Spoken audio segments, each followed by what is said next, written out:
राधे राधे सभी को, welcome back to my channel. और आज मैं आपके लिए लेके आई हूँ एक ऐसा वीडियो जिससे हम अपनी किचन को हमेशा क्लीन रख सकते हैं। अपने किचन को क्लीन रखना पॉसिबल है? आप कहोगे कि नहीं, सुबह से सारा खाना बनता है, नाश्ता बनता है, दोपहर की रोटी बनती है और रात का भी खाना बनता है, तो ऐसे में कैसे पॉसिबल है? बट हाँ, ये पॉसिबल है। चलिए आज मैं आपके साथ कुछ टिप्स एंड ट्रिक्स शेयर करती हूँ जिससे आपका किचन हमेशा क्लीन रहेगा। तो चलिए फिर वीडियो स्टार्ट करते हैं। तो ये तो देखो, आप सब लोग जानते ही हो कि दाल और सब्जी बनाने में किचन इतना गंदा नहीं होता जितना गंदा फुलके सेकने में होता है। तो कुछ इस तरीके के बैग हम लोगों के घरों में आते ही रहते हैं, हम शॉपिंग करते हैं और ये बैग नहीं भी हों तो हमारे पास न्यूज़पेपर ज़रूर रहता है घर में, तो हम उसके ऊपर चकला रख के फुलके सेक सकते हैं। तो होता क्या है ना कि फुलका जब ये हमारा बिल जाता है तो हम इसको एक बार हाथों से अलट पलट करते हैं ना, तो उससे आटा झड़ता है। तो आटा झड़ेगा तो वो फैलेगा भी ज़रूर। तो ये देखो कितना सारा आटा इकट्ठा हो गया है और इस आटे को हम अलग से कलेक्ट करके हम जैसे चींटियों को भी डाल सकते हैं और इस पेपर को हम फोल्ड करके एक जगह बना लें अपने घर में हमें कहाँ रखना है, और उससे थोड़ा सा देखो किचन क्लीन रहता है। ये देखो बिल्कुल मेरा काउंटर टॉप बिल्कुल क्लीन है और इसकी वजह से ही वो इतना क्लीन है। और आजकल इस तरीके के सिलिकॉन की शीट आती हैं जिस पे हम खाना बना सकते हैं।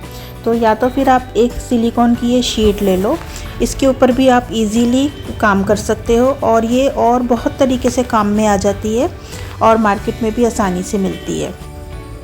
तो ये एक मेरा तरीका है कि मैं इस तरीके का पेपर बिछा लेती हूँ तो मेरा काउंटर टॉप बिल्कुल क्लीन रहता है। और इस तरह हम रोटी को अलट पलट करते हैं ना, तो उससे जो जितना भी एक्स्ट्रा आटा लगा हुआ होता है वो भी झड़ जाता है, क्योंकि जिस समय हम रोटी खाते हैं, फुलका खाते हैं, तो ये हमारे हाथों में भी लगता है अगर हमारा एक्स्ट्रा आटा लगा हुआ होता है तो। और दूसरा टिप मेरा ये है कि हफ्ते में एक बार अपने ये बर्नर ज़रूर से क्लीन करें। तो मैंने थोड़ा सा लिक्विड डाला है इसके अंदर और इनको खूब अच्छे तरीके से मैंने गर्म होने के लिए रख दिया है। गर्म होने से भी इनका क्या होगा ना कि मैल थोड़ा सा फूल जाता है और क्लीन करने में आसानी रहती है। और एक टूथब्रश मैं ज़रूर रखती हूँ अपने किचन में, ताकि मैं छोटी छोटी सी चीज़ें जो हैं वो क्लीन कर सकूँ। तो सिर्फ मैंने थोड़ा सा लिक्विड लिया है और इस ब्रश से मैं क्लीन कर रही हूँ। और ये टूथब्रश नहीं है, ये आजकल ब्रश आते हैं मार्केट में और ये स्टील का है, तो इजीली इससे सब क्लीन हो जाता है। और अगर ब्रश नहीं है आपके पास तो जैसे स्वेटर बनने की सुई होती है ना, उस सुई से भी हम इसके जो छेद होते हैं ना उनको खोल सकते हैं। तो पहले तो हम इसी तरीके से करते थे, अब तो ये चलो ब्रश वगैरह आने लग गए हैं। तो मेन बात यह है कि अगर आपको सफाई करनी है ना तो आप कोई भी तरीका इस्तेमाल कर सकते हो। पहले भी सब सफाइयाँ करते थे और आज तो नई से नई चीज़ें आ गई हैं। तो अभी मैं आपको दिखाती हूँ। ये देखो पीछे से आपको मेरा हाथ दिखाई दे रहा होगा, छेद के अंदर से सारे छेद भी एकदम खुल गए हैं और ये क्लीन हो गई है। अब मैं गैस के ऊपर रख दूँगी। एक्चुअली मेरा ये 4 बर्नर का है ना, तो 2 मैंने पहले ही क्लीन कर दिए थे और 2 मैंने अब क्लीन किए हैं। और एक बार इनको जला लेंगे तो जितना भी पानी अगर इनमें होगा ना तो वो सूख जाएगा अपने आप और ये बर्नर बिल्कुल क्लीन हो जाएंगे। थर्ड टिप मेरा ये है कि आप एक बर्तन के अंदर खूब अच्छे से पानी गर्म कर लो और हफ्ते में एक बार अपने सिंक में ज़रूर डालो, क्योंकि सिंक का जो पाइप होता है ना उसके अंदर काफ़ी गंदगी जमा हो जाती है जो दिक्कत करती है। तो गर्म पानी डालना ना भूलें। और मेरा 4th टिप है कि हफ्ते में एक बार हमें थोड़ा सा अपने कैबिनेट को ज़रूर देखना चाहिए। तो मैं इस तरीके के टुकड़े काट के रखती हूँ जो हमारे वेस्ट होते हैं, लोअर होते हैं, कई बारी वो अच्छे कॉटन के होते हैं जैसे, तो उनसे सफाई बड़ी आसानी से हो जाती है। तो मैंने एक कॉर्नर पर उसको गीला करके उसमें बस हल्का सा लिक्विड लगाया है और उसी लिक्विड से मैंने ये सारे दाग साफ़ कर दिए हैं, सामने से भी और अंदर से भी कर दिए हैं। क्योंकि डेली बेसिस पर ना हमारे सारे ये जो बॉक्स होते हैं इसमें से हमें कुछ ना कुछ चाहिए होता है। तो कभी हमारा आटे में हाथ होता है, कभी हम प्याज काट रहे होते हैं, तो उस वजह से ये सब गंदे हो जाते हैं।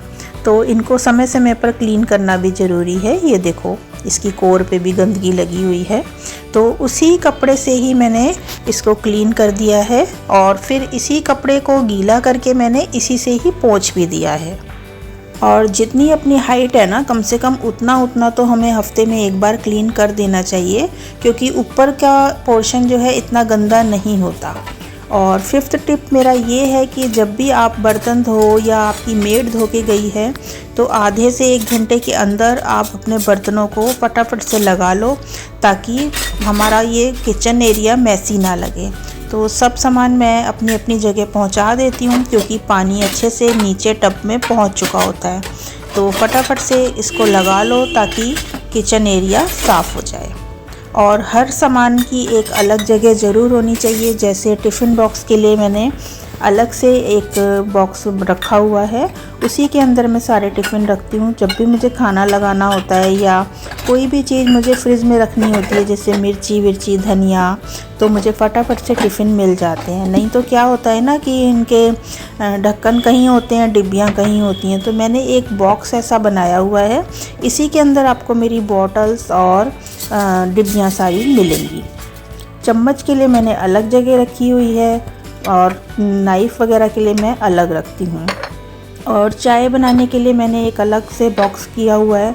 छलनी और मेरा ये कद्दूकस और ये अदरक कूटने वाली चीनी पत्ती कप सब मेरे एक ही जगह मिल जाते हैं, तो कोई भी दिक्कत परेशानी नहीं होती।